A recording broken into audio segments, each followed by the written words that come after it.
आज की जो हमारी क्लास है, इस क्लास के अंदर डिस्कस करेंगे क्लास 10th का ज्योग्राफी का सेकंड लेसन और इसके इंपॉर्टेंट क्वेश्चन को डिस्कस करेंगे। चैप्टर का नाम है आपका वन तथा वन्य जीव संसाधन।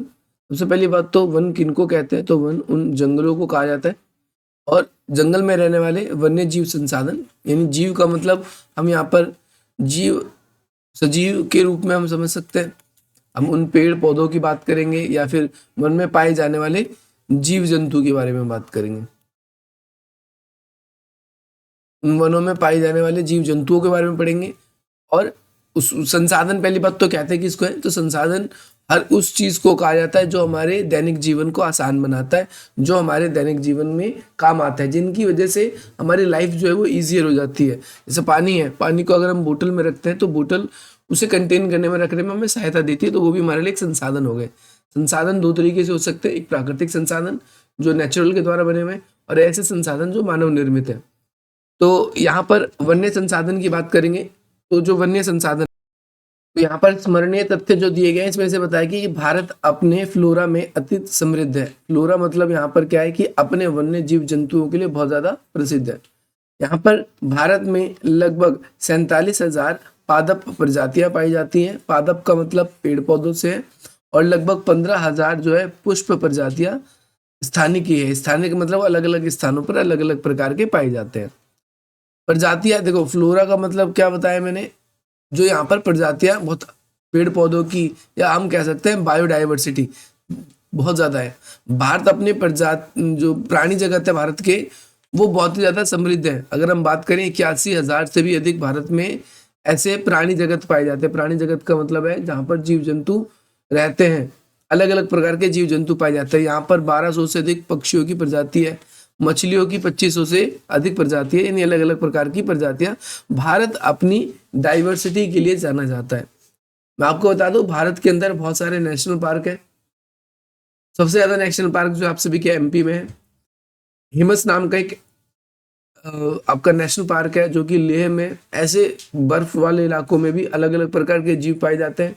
इसके अलावा आप सभी को पता है कि जो उत्तराखंड हो गया, हिमाचल हो गया, या फिर आप सभी के नॉर्थ ईस्ट के उधर जंगल हो गए, उसमें अलग अलग दुर्लभ प्रकार की प्रजातियां पाई जाती है, जो शायद विश्व में भी कहीं और नहीं पाई जाती। जैसे अमेजन जंगल है, उसमें भी अलग अलग प्रकार की कई सारी प्रजातियां जीव जंतुओं की पाई जाती है, जो कहीं नहीं पाई जाती। अभी ऐसा इसलिए होता है क्योंकि वहां पर उनके लिए उपयुक्त वातावरण होता है। उस वातावरण के अनुसार ही उन प्रजातियों पर निवास करना आसान हो जाता है। जैसे यहाँ पर बताया गया भारत में वनों के प्रकार। भारत में कितने प्रकार के वन पाए जाते हैं, तो 5 प्रकार के वन पाए जाते हैं। सबसे पहला उष्णकटिबंधीय सदाबहार वन, पहला ये हो गया। दूसरा उष्णकटिबंधीय पर्णपाती वन, तीसरा कटीले वन, और चौथे नंबर पर पर्वत, और पांचवें नंबर पे आपका मैग्रोव वन। अब ये कौन कौन से वन है, इसके बारे में हम आगे चर्चा करेंगे। सबसे पहली बात तो प्रोजेक्ट टाइगर क्या है, नाम से क्लियर हो रहा है। टाइगर के लिए प्रोजेक्ट बनाया गया है, विश्व में जो है बेहतरीन वन्य जीव परियोजना में से एक है। वन्य परियोजना का मतलब है वन के जीव जंतुओं को संरक्षण देने के लिए टाइगर प्रोजेक्ट की शुरुआत की गई थी। यानी टाइगर को बचाने के लिए क्या किया गया, इसकी शुरुआत भारत में कब की गई, 1973 में की गई। भारतीय वन्य जीव रक्षण अधिनियम 1972 लागू किया गया। यानी वन में जो रहने वाले जीव जंतु हैं उनकी रक्षा के लिए, अधिनियम का मतलब है कानून, इसको लागू किया गया। और बाद में आगे चलकर 1980 में, फिर 1986 में और 1991 में कुछ इसमें बदलाव किए गए। बदलाव किए जाने का मतलब है कुछ कमियां थी, तो उन कमियों को क्या किया गया, दूर किया गया। देखो, सबसे पहले वन कानून कब लागू हुआ, आपने देखा 1972 में। और इसी के ठीक एक साल बाद में टाइगर प्रोजेक्ट लागू किया। टाइगर प्रोजेक्ट क्यों लागू किया गया, ताकि टाइगरों की जो संख्या दिन प्रतिदिन घट रही है उसको क्या किया जा सके, बचाया जा सके। तीसरी बात, वन और वनों, जो वन है आपके, वनों और वन्य जीव की विनाश मात्र जीवन विज्ञान का विषय नहीं है। अब यहाँ पर देखो, अगर वनों को काटा जा रहा है या वन्य जीव की मात्रा कम हो रही है, तो ये केवल एक जीव विज्ञान का विषय नहीं है, ये हमारे इकोसिस्टम से भी जुड़ा है, ये हमारे पारिस्थितिक तंत्र से भी जुड़ा है। भारत में अगर हम बात करें बड़े प्राणियों में, स्तनधारियों की 79 प्रजातियां हैं। स्तनधारी वो लोग होते हैं, मैमल्स बोल देते हैं इनको, जो अपने बच्चों को जन्म देते हैं और उन्हें दूध पिलाते हैं। कई जीव जंतु ऐसे होते हैं जो अपने बच्चों को जन्म क्या कहते हैं, अंडे के रूप में देते हैं। है ना, वो अपने बच्चों को दूध नहीं पिलाते। तो स्तनधारी वो लोग होते हैं जिनके शरीर में एक तो बाल होते हैं और वो अपने बच्चों को क्या करते हैं, दूध पिलाते हैं। पक्षियों की कितनी प्रजातियां हैं, तो 44 प्रजातियां हैं। सरीसृप जो है इनकी 15 जातियां हैं। और जो आपका जल स्थल चरों की 3 प्रजातियां लुप्त होने की खतरे की झोली में। यानी भारत में इतनी प्रजातियां ऐसी है जो लुप्त होने का मतलब है ये अगर इनको संरक्षण नहीं दिया गया तो आने वाले समय में ऐसा हो भी सकता है कि ये समाप्त हो जाए। इसके साथ साथ लगभग यहाँ पर यह भी देखा गया है कि लगभग 1500 पादप प्रजातियों को लुप्त होने का खतरा बना हुआ है। ये तो जीव जंतु के बारे में था। सरीसृप मतलब रेंगने वाले जीव जंतु जो होते हैं, रेंगने वाले जो जीव जंतु होते हैं भाई वो आपके सरीसृप कहलाते हैं। देखो नाम में क्या है, जल स्थलचर। जल स्थलचर मतलब वो होते हैं जो जल में भी रहते हैं और स्थलों पे भी रहते हैं। स्तनधारी के बारे में बता दिया था, पक्षी के बारे में क्लियर ही है। और 1500 पादप ऐसे हैं जो लुप्त होने के कगार पे। पादप का मतलब थोड़ी देर पहले बताया था, पेड़ पौधे बुलू। अगला आपका टक्सोल नामक रसायन जो हमारे हिमालयन यव से निकला है और विश्व में सबसे अधिक बिकने वाला कैंसर औषधि है, ये याद रखना है। टक्सोल नामक एक रसायन है जो आपके हिमालयन वन यानी हिमालय के आसपास जो वन पाए जाते हैं वहां पर मिलता है ये रसायन। और ये कैंसर की दवाई बनाने में क्या करता है, हेल्पफुल होता है। अगला आपका निकोबारी मेगापोड, ये एक संकटग्रस्त पक्षी प्रजाति है। तो ध्यान रखना अगर आपसे पूछ ले 1 नंबर में कि निकोबारी आपका मेगापोड क्या है, तो ये एक संकट, जिसपे संकट छा गया है, ये प्रजाति लुप्त हो सकती है अगर इसको संरक्षण नहीं दिया गया तो। अगला है एक अमेरिकी नागरिक का औसतन संसाधन का उपयोग, एक जो है आपका सोमली, ये सोमली जो है कंट्री का नाम है, सोमाली नाम का, उसलिए सोमली कह दिया, सब भारत के लिए भारतीय कह देते हैं। तो सोमली नागरिक की औसत उपभोक्ता से 40 गुना ज्यादा है। देखो अमेरिका में एक तो जनसंख्या कम है पहली बात, और जो सोमाली है यहाँ पर संसाधन कम है। संसाधन जिसके पास कम होगा तो उतना कम यूज करेगा। अमेरिका जो है संसाधनों, अमेरिका के जो नागरिक हैं वो संसाधनों का अधिक उपयोग करते हैं। इसके अलावा संयुक्त राष्ट्र संघ की रिपोर्ट के अनुसार भारत में प्रति वर्ष केवल 28 वृक्ष हैं, यानी प्रति व्यक्ति के लिए केवल 28 वृक्ष है। कनाडा में एक व्यक्ति के लिए देखो कितने वृक्ष है, 8,953। रूस में कितने वृक्ष है, 4,461। अमेरिका में 716 और चीन में 102। भारत में वनों की जो कमी है कितनी ज्यादा हो रही है। और आप ये भी कह सकते हो भारत में जनसंख्या बहुत ज्यादा है, इसीलिए भी ऐसा हो रहा है। तो वनों की संख्या भारत में कम हो रही है। तो वनों की संख्या कम हो रही है तो डायरेक्ट हमारे मौसम पे प्रभाव पड़ रहा है। जैसे बताया गया है कि प्रत्येक 5 वर्ष में हमारा पर्यावरण जो है 1 डिग्री सेल्सियस अधिक गर्म हो रहा है। ध्यान रखना है, हमारा जो पर्यावरण है प्रत्येक 5 वर्ष में 1 डिग्री गर्म हो रहा है। और अंतर्राष्ट्रीय प्राकृतिक जो संरक्षण है और प्राकृतिक संरक्षण संघ IUCN, ये इंपॉर्टेंट है, नाम याद रखना है आपको, आपके पेपर में पूछा जा सकता है, बहुत इंपॉर्टेंट नाम है। इसके अनुसार पौधे और प्राणियों की निम्नलिखित श्रेणियों में विभाजित किया जा सकता है, यानी पौधों और प्राणियों को भागों में बांट सकते हैं।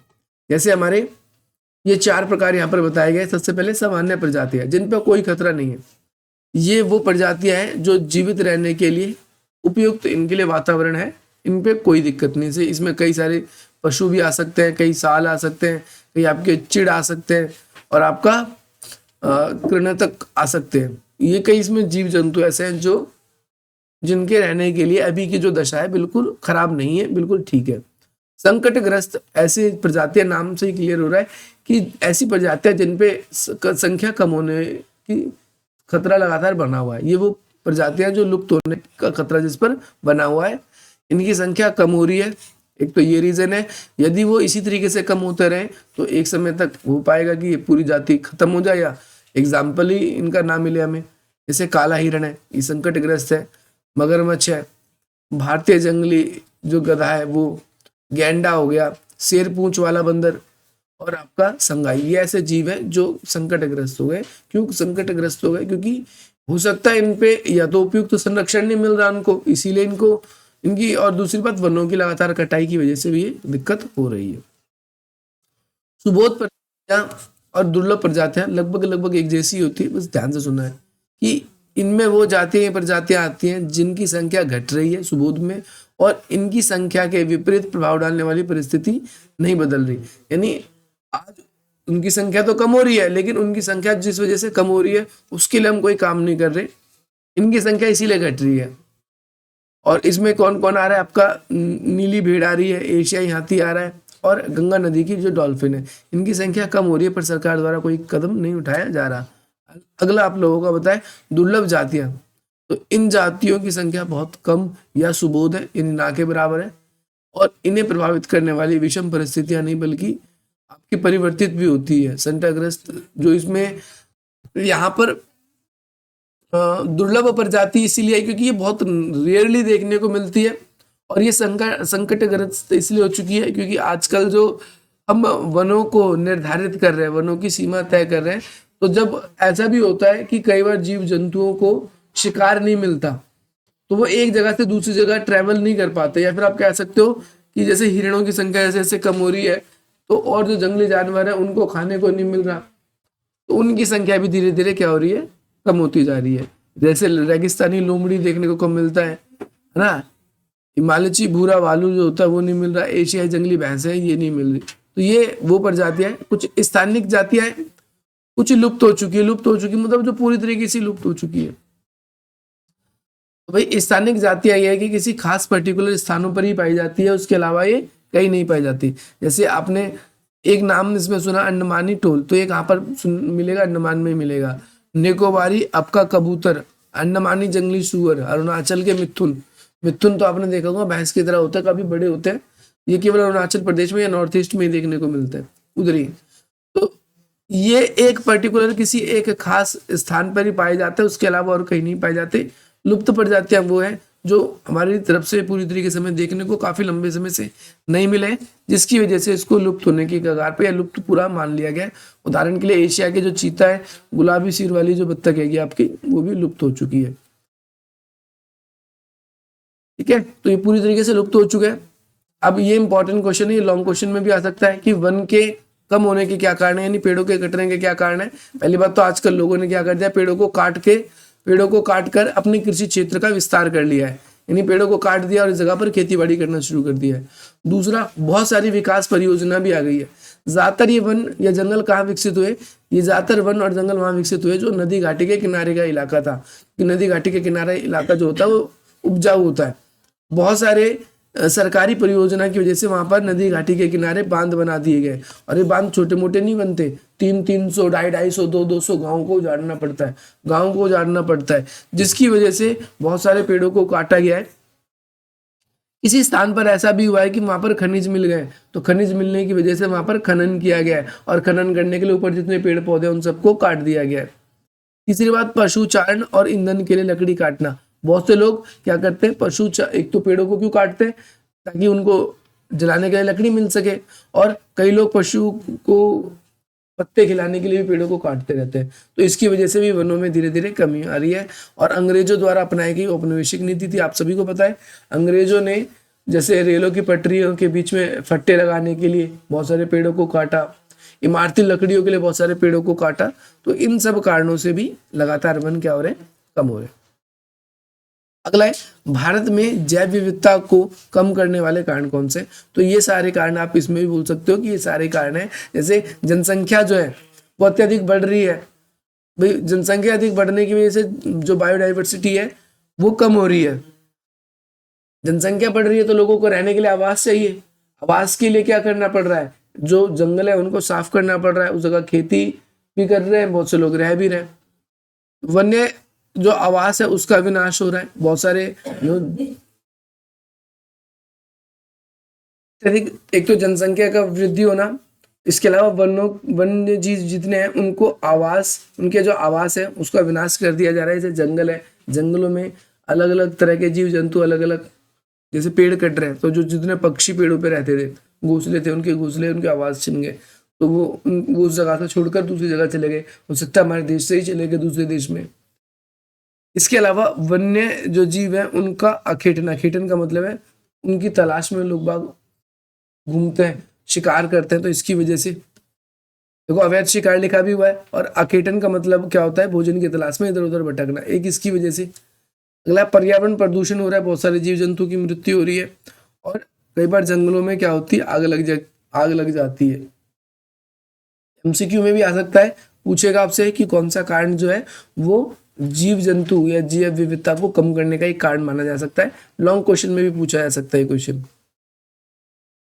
ये भी इंपॉर्टेंट क्वेश्चन है कि हमारा जीव जंतु जो है यानी जो जैव विविधता बायोडाइवर्सिटी है उसका संरक्षण क्यों जरूरी है।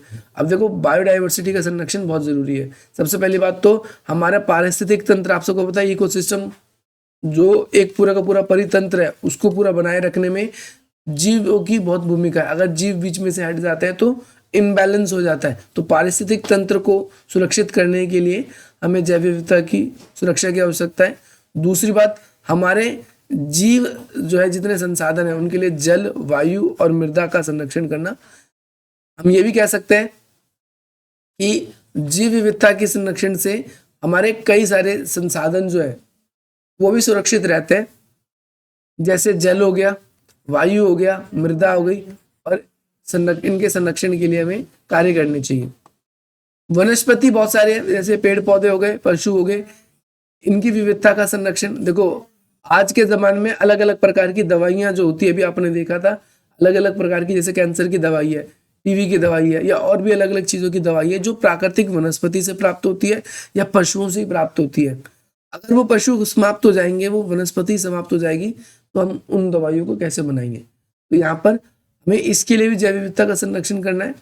जीवन की गुणवत्ता को बनाए रखने का, जीवन की गुणवत्ता का मतलब है हम बहुत सारे कार्य हमारे ऐसे जो पशु के ऊपर आधारित है। जैसे पहले कृषि होती थी तो बैलों के थ्रू होती थी। पहले लोग ट्रांसपोर्ट के लिए एक जगह से दूसरी जगह पर आए जाए करते थे, तो उसके लिए रथ का आज भी उपयोग किया जाता है। तो दूल्हा जब जाता है शादी में, या फिर बैलगाड़ी जो होती है आपकी। तो हमारे जीवन की जो गुणवत्ता है, आज भी बहुत सारे ऐसे इलाके हैं जहां पर पशुओं को महत्वपूर्ण रूप से यूज किया जाता है। इसकी वजह से भी तो जीवों का संरक्षण करना बहुत जरूरी है। अब जैसे मैं आपको बताऊं कि हम जीव विविधता होने की वजह से ही तो अलग अलग जीव विविधता है क्या, जो जीव जंतु, चाहे वो पेड़ हो, चाहे वो पौधे हों, चाहे वो पक्षी हों, ठीक है भाई, चाहे वो पक्षी हो या फिर आप सभी के पशु हो, इन सभी की विविधता होने का ये रीजन है। देखो पेड़ पौधों में अलग अलग प्रकार के सब्जियां हैं आपके पास, तो आपके पास खाने की वैरायटी है। अगर एक ही तरह की सब्जी होगी तो खाने की वैरायटी नहीं होगी। इससे एक फायदा में मिलता है कि भाई जो आपने एक जीव से दूसरे जीव को ऊर्जा भी प्राप्त होती है, आप ये भी कह सकते हो। आपने पारिस्थितिक तंत्र वाला चैप्टर पढ़ा था, तो पशुओं में भी हमें डाइवर्सिटी देखने को मिलती है। हम इसके साथ साथ ये हमारी परंपरागत धरोहर है, तो इसका संरक्षण करना भी हमारे लिए आवश्यक है। वन एवं वन्य जीवों का संरक्षण के उपाय, कुछ उपाय बताए गए। सबसे पहली बात तो लोगों के बीच में जागरूकता पैदा कर सकते हैं। जैसे टाइगर प्रोजेक्ट टाइगर था, ऐसी हम जीवों के लिए और भी परियोजना बना सकते हैं जो लुप्त होने की कगार पे है। राष्ट्रीय वन्य कार्यक्रम, जैसे राष्ट्रीय स्तर पर जो वन्य जीव जंतु है या वन है उसको सुरक्षा देने के लिए सरकार कानून जो बनाती है उसकी शुरुआत कर सकते हैं। राष्ट्रीय उद्यान, जो हमारे सरकारी राष्ट्रीय उद्यान है, देश के उद्यान है, और पशु जो विहार है उनकी स्थापना करके, जैसे आपने देखा हमने अभी हम चिड़ियाघर जब घूमने के लिए गए थे तो वहां पर पशुओं के लिए अलग अलग खंड बनाए गए थे। तो सरकार द्वारा ये किया जा सकता है कि जगह जगह पर नेशनल पार्क बना दे, राष्ट्रीय उद्यान बना दे, जिससे उन पशुओं के लिए रहने का वातावरण वहां बन जाए, उनके लिए खाने की व्यवस्था मिल जाए, कोई एक जीव दूसरे को खाएगा भी नहीं, और पूरा पारिस्थितिक तंत्र जो है उसका संतुलन बना रहेगा। जो हमारे अवैध शिकार होते हैं उस पर भी क्या कर दिया जाए, रोक लगा दिया जाए। अगला बताया वनों का वर्गीकरण। तो वनों का वर्गीकरण ये भी इंपॉर्टेंट है। वनों का वर्गीकरण 3 भागों में बांटा जा सकता है, आरक्षित वन, रक्षित वन और अवर्गीकृत वन। आरक्षित वन कौन से हैं? तो ये वन वो हैं जिसमें वन्य प्राणी के संरक्षण में सर्वाधिक मूल्यवान है। यानी ये आरक्षित वन उन वनों को कहा गया है जो बहुत ज्यादा मूल्यवान है और सरकार द्वारा उन्हें आरक्षित किया गया है। देश के आधे से अधिक वन जो है आरक्षित वन है, क्योंकि अभी आपने देखा हमारे देश में एक व्यक्ति के ऊपर लगभग 28 पेड़ ही बचे हैं, और दूसरे देशों में, कनाडा जैसे देशों में कितने ज्यादा। भारत में पोल्यूशन बहुत ज्यादा है, इसका रीजन भी यही है। तो आरक्षित वन जो है वो वन ऐसे हैं जिनका संरक्षण सबसे ज्यादा जरूरी है। ये शहरों के आसपास हो सकते हैं, ये ग्रामीण इलाकों में भी हो सकते हैं, और देश में ज्यादातर वन जो है वो कैसे आरक्षित वन है। अगर आरक्षित नहीं किए जाएंगे ना इन वनों को, तो ये भी कब के कट चुके होते। अगला है आपका रक्षित वन। रक्षित वन कौन से हैं? तो वन विभाग द्वारा आदेश अनुसार कुल वनों की संख्या का 1/3 हिस्सा रक्षित वन है। यानी अगर 300 वन है हमारे देश में, तो 100 वन ऐसे हैं जो वन विभाग द्वारा रक्षित वन है। इन वनों को और अधिक नष्ट ना होने से बचाने के लिए इनकी सुरक्षा की जाती है। आरक्षित वन नेशनल पार्क, जू की तरह आप इसको समझ सकते हो। ये पूरी तरीके से आरक्षित कर रखे हैं। रक्षित वन जहाँ पर वन विभाग वाले खुद रहते हैं और वो वहाँ के लोगों को, वनों को नुकसान पहुंचाने से रोकते हैं। और अवर्गीकृत वन में ये आ जाते हैं जो बंजर भूमि पर है, जो सरकार की ऐसी भूमि पर ऐसी बन गए हैं और वहाँ पर स्थानीय समुदाय के लोग पशु चराते हैं, लकड़ी काटकर ईंधन इकट्ठा करते हैं। ये आपके अवर्गीकृत, यानी अवर्गीकृत वन का प्रकार वो है जिसमें सरकार का नियंत्रण नहीं, बल्कि लास्ट कॉन्सेप्ट बच रहा है आपकी क्लास का, सामुदायिक और वन्य संरक्षण। समुदाय का मतलब क्या है? हम समाज का जो हिस्सा है, हम समुदाय ही हैं। और वन्य संरक्षण का मतलब, वन्य संरक्षण का मतलब है कि पेड़ पौधे जो है, हमारे जो वन है, जंगल है, उनको संरक्षण कैसे दिया जाए। तो हमारे देश में कई समुदाय क्यों इंपॉर्टेंट है हमारे समुदाय के लिए? देखो, प्रकृति की पूजा करते हैं और बहुत पुरानी परंपरा है। मैंने बताया था ये भी थोड़ी देर पहले कि ये हमारी धरोहर है। वन्य जीव जंतु, कई प्रकार के जीव जंतु, जैसे आपने भी एक मिथुन जीव के बारे में पढ़ा था। अरुणाचल प्रदेश में लोग उसे पूजते भी हैं। भारत के अंदर तुलसी जैसे पौधे हैं, पीपल जैसे पेड़ है, तो उनका क्या किया जाता है? पूजा किया जाता है ना। तो हमारे देश में कई लोग ऐसे हैं जो पीपल को, बरगद के पेड़ों को पवित्र मानते हैं। और जो है आपका सरिस्का जो बाघ रिजर्व राजस्थान के गांव के लोगों के लिए आरक्षण किया गया ताकि वहां पर खनन कार्य को बंद कराया जाए। आपने देखा राजस्थान में वन है आपका सरिस्का बाघ वन है। इन वनों को क्या किया गया? सुरक्षा दी गई है ताकि वहां पर खनन खोद कर कोई चीज निकाला ना जा सके। हिमाचल प्रदेश में आपने देखा था, हिमाचल और उत्तराखंड के आसपास चिपको आंदोलन हुआ था। वहां की स्थानीय महिलाओं ने पेड़ों से चिपककर पेड़ों को कटने से बचाने के लिए, महिलाओं ने पेड़ों से चिपक कर क्या किया था? पेड़ों को बचाने के लिए आंदोलन शुरू किया था। और ये बेसिकली वनों की कटाई की रोक के लिए था। हालांकि स्थानीय लोगों के लिए आपने देखा था वनों की कटाई जो है वो रोक दी गई थी। और क्योंकि चिपको आंदोलन में एक स्पोर्ट्स कंपनी थी, वो अंगू के पेड़ काट रही थी। स्थानीय लोगों को वन विभाग के अधिकारी जाने नहीं देते थे जंगल में, पेड़ काटने नहीं देते थे। और उन लोगों, वो जो स्पोर्ट्स कंपनी थी, जैसे वो क्रिकेट बैट हो गया, बेसबॉल हो गया, हॉकी हो गया, ऐसी चीजों को बनाने के लिए लकड़ी काटा करती थी। तो वहां की महिलाओं ने आंदोलन बेसिकली शुरू किया था। और इस आंदोलन की सफलता पूर्वक हम देखें तो स्थानीय महिलाओं को या स्थानीय लोगों को वनों में जाने की परमिशन मिल गई थी। और जो क्या नाम है, स्पोर्ट्स कंपनी को ठेका दिया गया था पेड़ काटने का, वो ठेका उससे वापस ले लिया गया था। इसके बाद में एक टेहरी आपका आंदोलन है। टेहरी में बीज बचाओ आंदोलन हुआ। एक आप सभी को ध्यान रखना है, आपका नवदायन ने ये देखा, ये टेहरी क्या है? उत्तराखंड से संबंधित आंदोलन है। बीज बचाओ आंदोलन भी वहीं पर था। बेसिकली वहां पर बांध बनाया जा रहा था। उस बांध बनाने के बाद में स्थानीय लोग जो थे वो उस जल का उपयोग कम कर पाते, इसीलिए इस आंदोलन को वहां पर किया गया था। साथ ही साथ जो यहाँ पर बीज बचाओ आंदोलन है, तो देखो बीज बचाओ आंदोलन का मतलब क्या था कि रासायनिक उर्वरकों का प्रयोग से फसल खराब होती है, जमीन की उपजाऊ क्षमता भी खराब होती है। तो इस वजह से वहां के जो लोग थे इस बात का विरोध कर रहे थे। ठीक है भाई। इसके अलावा भारत में प्रयुक्त वन प्रबंधन कार्यक्रम जो है, क्षपित वन, यानी भारत में जितने भी वन्य कार्यक्रम है बेसिकली वनों की सुरक्षा के लिए है। और साथ ही साथ वनों की संख्या कैसे बढ़ाई जाए, क्योंकि जनसंख्या लगातार बढ़ रही है जिससे पर्यावरण में प्रदूषण बढ़ रहा है।